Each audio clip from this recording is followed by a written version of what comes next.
Tonight, we're going to be looking at the Bible as we do every single Wednesday here at Bethel Youth, and we're going to take a look at a few sentences in a book called Proverbs. And so if you have a paper Bible, it's almost smack dab in the middle. It's a little bit to the right of your paper Bible. If you have a smartphone, how many people have your smartphones? Just raise them up in the air. That's right. If you want to use or read the Bible on your phone, it is super easy for you to do that. If you don't have an app called the Bible app, it's a pretty crazy name, right?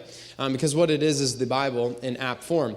And if you do not have that app, you can jump onto the Apple, the iTunes store, or the App Store, or on the Google Play Store. And if you just type in Bible in the search bar, it'll be the first thing that pops up. It's a little brown icon. And I would encourage you to download that. It's free, and it just allows you to read the Bible anywhere that you are. Maybe you're waiting for a dentist appointment. Maybe you're waiting for practice, and you can just open up your app, and you can start reading. Maybe you can also read like a Bible reading plan with your friends. Right now, I'm going through a Bible reading plan with someone in youth, like through the book of John. And so we just write notes back and forth to each other, just about what stood out in the reading for the day. And it's super, super awesome. You can highlight things and add notes to different things. And so if you want to do that, that would be incredible. Also, what we want to do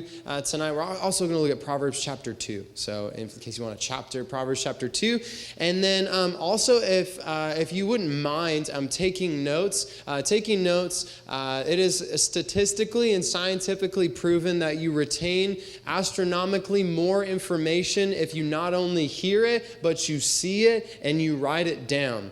So there's a reason that we take time to put a lot of points in the passages that we read and quotes that we read on the screens, as well as on your quarter sheets. And we would also love for you to write those things down so that it sticks into your brain. We're very selective on the things that we put on the quarter sheets and on the screens, because we believe if you're able to walk away with 1, 2, 3, maybe all of the things that make its way onto the screen, we truly and honestly believe that your life can be changed if you see those things, if you internalize those things, and allow God to work those things into your heart and into your daily life. Your life can be changed. And so I would encourage you to write some things down, or if you have your phone, you can read the Bible, follow along, and take notes in the note app on your phone.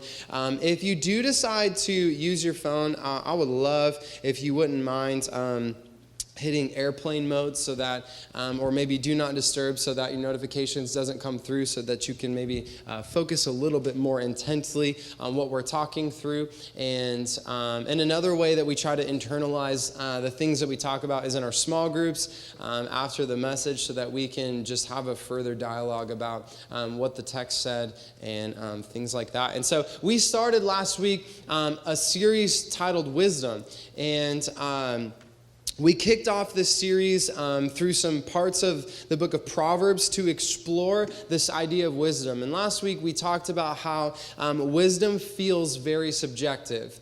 What feels wise, we used the example last week of what maybe is really a wise thing for Josh to do might not be a really wise thing for his sister Joy to do. And so it feels like we can never really nail down what is truly wise and what is not truly wise. And so we talked about how we can find wisdom. And we also took a look at a couple pictures of people not making the wisest decisions maybe that they've ever made in their life. And we really, really hope that these people lived. We don't know where they're at now. We don't know whether they survived these encounters or not. We hope that they did.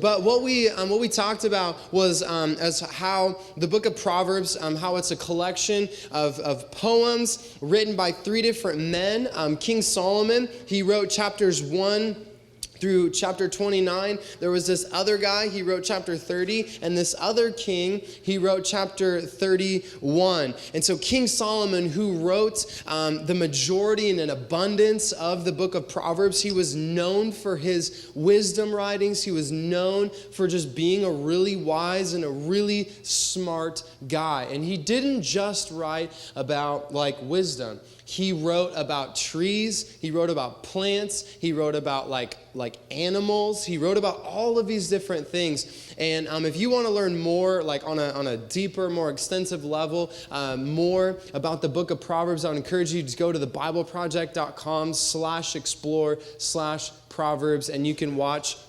It's I think it's an 8-minute video. It's illustrated, super engaging, and it basically just walks through how all the different sections of the book of Proverbs are connected and the themes that are just intertwined all throughout. And so it's pretty incredible. But the title of tonight's message, if you are a note taker, if you're taking notes, if you want this central idea of tonight's message, and it's this: the pursuit. So last week we talked about the search and where do we find wisdom. And now that we've found where wisdom comes from, it comes from God. We're going to talk tonight about what does it look like to now, since we found wisdom, what does it look like to pursue wisdom? What does it look like to search after and seek after wisdom? And so we're going to look at verses 1 through 8, but we're going to look through verses 1 through 5 to start off. And so Proverbs chapter 2, verses 1 through 5, it says this: my son, everybody say my son. My son, if you receive my words and treasure up my commandments with you, making your ear attentive to wisdom and inclining your heart to understanding. Yes, if you call out for insight and raise your voice for understanding, if you seek it like silver and search for it as for hidden treasures, then you will understand the fear of the Lord and find the knowledge of God. And so this main thought that we're going to talk about tonight is this. It's slightly long, but it's this: actively pursuing godly wisdom will result in wisdom being given to you. So this is kind of this main thought that we can take from verses 1 through 5 is this: actively pursuing God's wisdom will result in wisdom being given to you. So what's happening is Solomon is painting a picture. I love the picture that he is painting. He's using a lot of verbs to convey something really important. So check this out. Verse 2, he says, make your ear attentive to wisdom. Also verse 2, he says, inclining your heart to understanding. Call out for insight. Raise your voice for understanding in verse 3. And then in verse 4, he says, seek it like silver and search for it as for hidden treasures. And so all of these words are describing some sort of action paired to a word or a phrase to reinforce the importance of actively pursuing wisdom. So if you read these statements, if you read these words, none of these are passive. None of these statements, none of these words are simply wait for it. None of these are instructions to just sit down and just wait for wisdom to ride up on a black stallion horse with this messenger that just jumps off, flowing robe and hair, and says, here, my friend, here is wisdom. Thank you for waiting patiently. Like, this is not the picture that we're getting, right? The picture that we're getting is of instruction, is of action. And so these phrases require the person, the Christian, to actively pursue God, and there you will know and you will find the wisdom of God.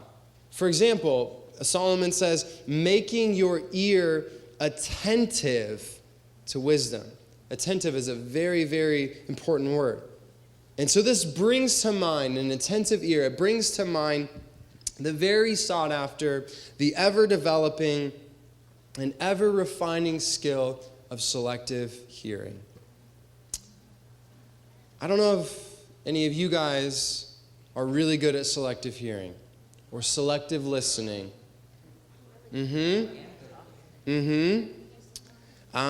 Where you find this happening a lot is between kids and parents, or kids and their guardians, and typically between husband and wife is usually where you'll find it, but it happens everywhere.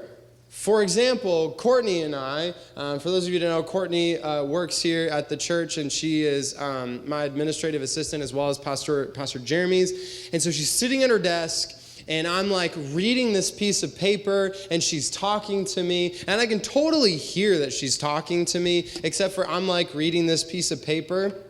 And then I realized that she stopped talking, and then I realized that I didn't listen to a word she said. I knew she was talking, but I was like, the piece of paper that was in front of me was, for some reason, more important than her talking. And so literally, I had just written this down like 10 minutes earlier, and then I was just like, oh my gosh, I'm so sorry. I put the piece of paper down, and I was like, I totally heard you. I was choosing not to listen to you, and I'm sorry for being a jerk. What were you saying?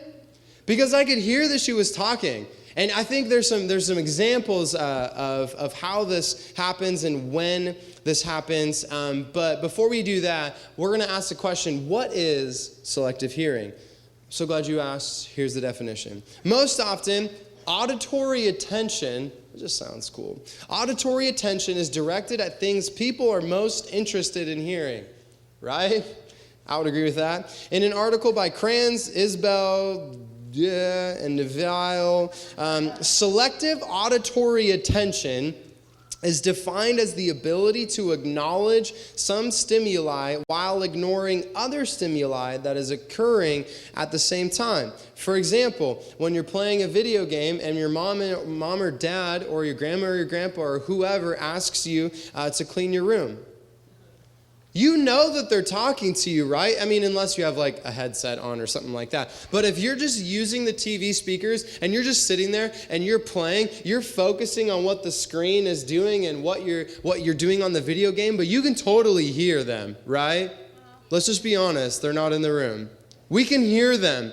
We can hear them talking. Sometimes we can make out just like different words. We hear the word clean, and we automatically shut our ears off because we're like, I don't care what it is, I'm not going to clean. And so, and then it comes down to the moment that you need to, like, they stop talking and you need to, like, put action to what they told you to do, or else you're going to get in trouble and you're never going to be able to play video games again.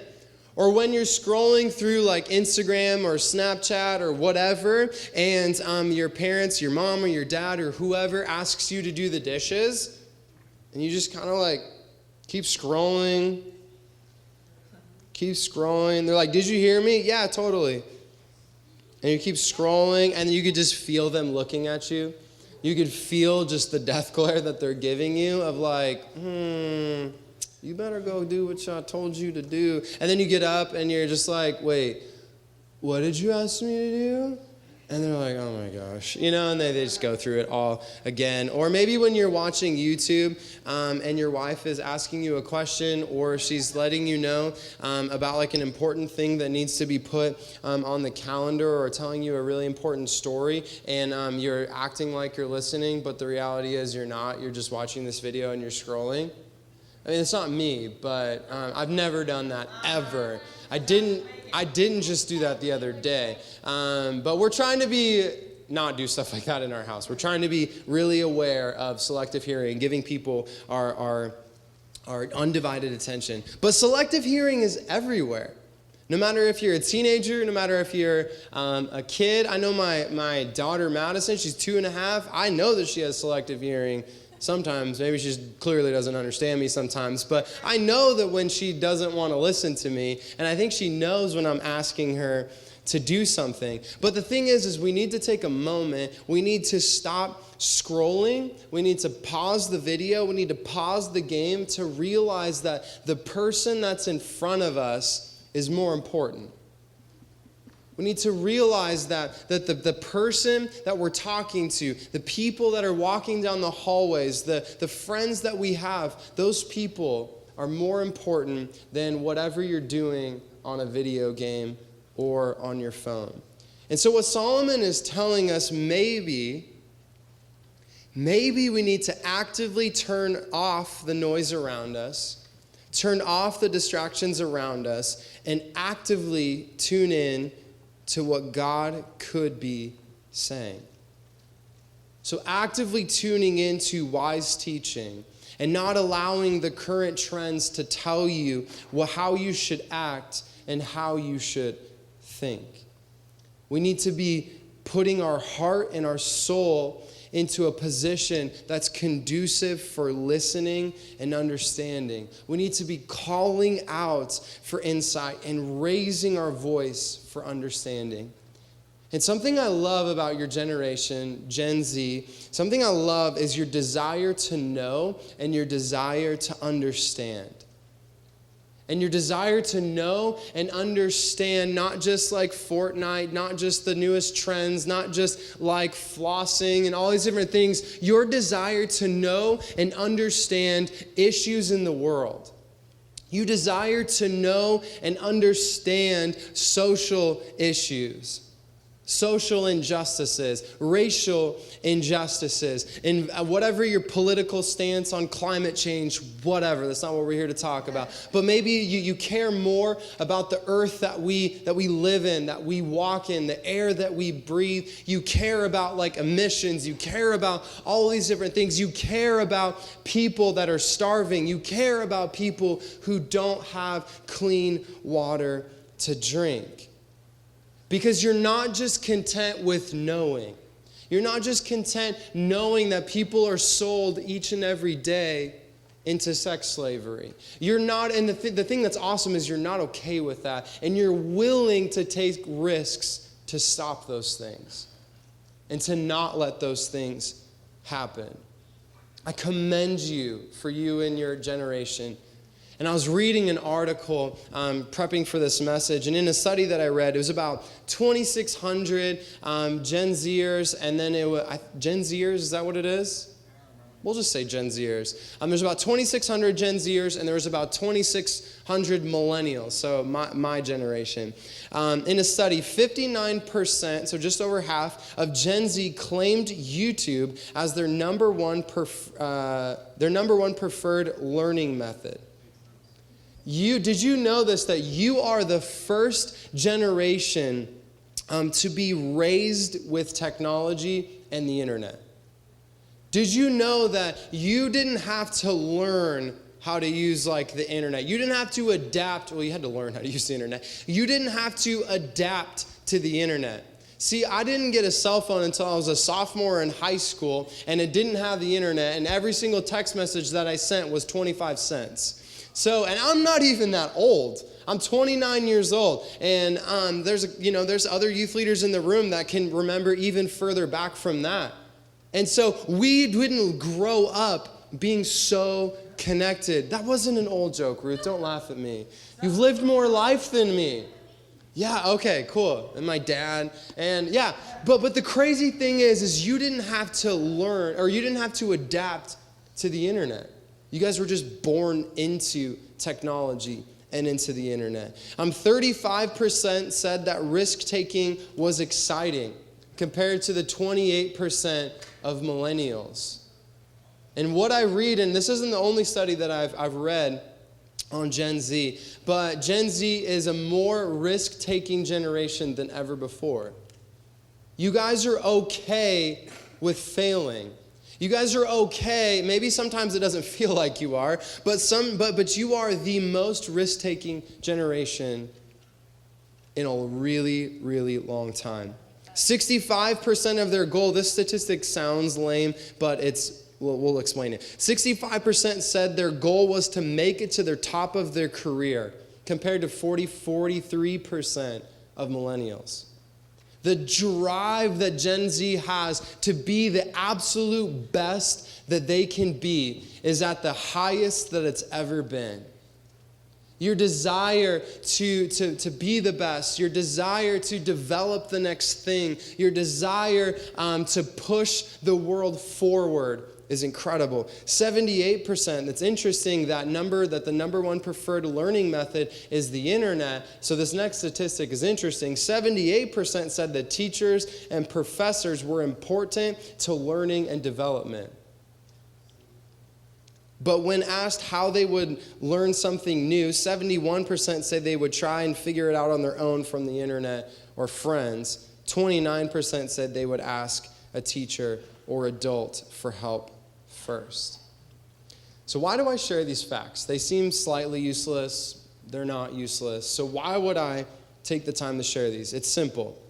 You're better in tune and better wired because of your upbringing to do what Solomon is talking about. Can I be honest with you? Millennials aren't like you. Oftentimes, millennials are way more consumeristic than Gen Z. And I think you guys get a really bad rap, honestly. I think you get a really, really bad rap for being just narcissistic, self-consuming. You're the selfie generation. And be like, oh my gosh, be quiet. Just because selfies became a thing in this generation. Anyways, whatever. I'll get off my horse. But you guys, honestly, I believe that you guys are less consumeristic than we are. And I honestly believe that your drive from deep inside of you to contribute and to make a difference is incredible. And I believe you are more likely to actively seek after, tune into, position your heart to, and ask God for wisdom. I think you're wired to find truth. I think you're wired to find what is best for you and not just settling for what someone tells you. Not just settling for what I tell you. I love that I don't know how many of you guys fact check me. I hope that you fact check me. Please fact check me. I give you permission. Don't fact check me and tell me in the midst of the message, but please fact check, okay? Okay, cool. So in the context of finding how to align our minds with the wisdom of God, instead of burying our faces into Instagram or Snapchat or looking to culture to define what's wise, what if you were to seek after what the Bible defines as wisdom and what God defines wisdom as? Through wise teaching, what is wisdom? Through healthy conversations with trusted people who are committed, this is very important, who are committed to living for Jesus to the best of their ability. And Solomon speaks to the pursuit like this in verse 4. He says, if you seek it like silver and search for it as for hidden treasures, this is very important, then you will understand the fear of the Lord and find the knowledge of God. So if you pursue with the wisdom of God with half the tenacity that Nicolas Cage sought after that treasure in National Treasure, you'd be pretty good off. You'd be pretty well off.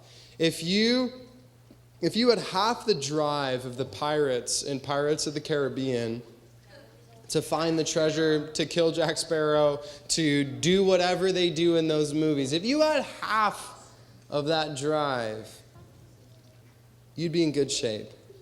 If you pursued the wisdom of God as much as you pursue your side hustle, or as you pursue being a social media influencer, Solomon would say, you will understand the greatness of God and you will find the knowledge of God. Another study that I read said this: 59% would learn in order to increase their salary or to get a bonus. 46% of Gen Z said they would spend more time learning to get a promotion. And this is why this is important. Yes, you should work hard in your career. Yes, you should be compensated for your hard work and your skills and your knowledge and all of these different things. But my fear is this. My fear is that we've lost focus on what's truly important in life. My fear is that we're too focused on making a good impression and making sure people like us and to make sure that people follow us, that it's caused us to compromise what's actually important. And so maybe why we don't seek the wisdom of God is because it feels like we might make a decision that isn't the right decision. And the fear of making a mistake and mishearing God while you're a risk-taking generation can still be scary. Because I think everyone in this room, no matter what joke you would say, you would probably say you want to make the decision that helps set you up for the future that you want, right? We all want to make the best decision that pushes us forward and gets us to the goal and to the career or whatever that we want. But what Solomon writes in verses 6 through 8 should give us some confidence. He says this. I'm going to read this in the New Living Translation. He says, "For the Lord grants wisdom. From his mouth come knowledge and understanding. He grants a treasure of common sense." Amen. To the honest. How many guys want common sense? Sweet. Cool, me too. He is a shield to those who walk with integrity. Verse 8, he guards the paths of the just and protects those who are faithful to him. Solomon reminds us that God gives wisdom freely. And sometimes we're scared that God won't do that. We're scared that if we ask God for wisdom, that he won't give it to us. But he tells us that if we search for it and if we seek after it, we'll find it. And if you're here last week, you might remember the question that Solomon was asked after he was crowned the king of Israel at 20 years old, a nation of millions of people. God appeared to Solomon in a dream, and he asked him this simple question, "What shall I give you?" And this was his response. 1 Kings chapter 3, verse 9. "Give your servant," and this is Solomon speaking, "give your servant, therefore, an understanding mind to govern your people, that I may discern," get this, "between good and evil. For who is able to govern this great people?" And long story short, a few chapters later, or a little bit later in chapter 4, the writer describes the wisdom, the knowledge, the understanding, and the influence that Solomon had because of his desire to live the best life that was aligned with who God is. And the encouraging thing is this is not the only place that we're instructed and we're told that God gives wisdom generously. In James chapter 1, it says this, "If any of you lacks wisdom, let him ask God, who gives generously to all without reproach, and it will be given him." So our final thought tonight is this: godly wisdom is there for the taking if you commit to pursuing it. Godly wisdom is there for the taking if you commit to pursuing it. So what we're going to do tonight is we're going to move into our small groups. We're going to talk through, have a conversation through some questions to kind of further process this together. So these questions is this. Starts with, how would you define godly wisdom? It's a pretty good baseline. We've talked about how to search for it, how to pursue after it. So what is godly wisdom? And then in what areas of your life do you find yourself seeking the wisdom of others instead of God's wisdom? And how do you know, this is a big one right here, how do you know if it's God's wisdom or if it's your own thoughts? That's a doozy right there. And then what are you currently seeking wisdom for? So would you stand with me? I'm going to pray, and we'll jump into our small groups, and we'll have a dialogue about these. Jesus, we're so thankful that we're here tonight. God, we're thankful that we can pursue wisdom. Because God, it seems like every hour that I live, I'm realizing more and more I don't know what to do. There's so many instances in life that I don't have answers to. I don't know what's the best decision. I don't know what the right decision is. And God, that can feel super overwhelming. But we're so thankful that you tell us that we can pursue it. And if we pursue your wisdom, that you'll give it to us. So God, tonight I pray that as we are talking through these questions and processing these things and taking a look at our lives, that you would give us wisdom. Give us wisdom to live the life that you want us to live. In your name we pray. Amen.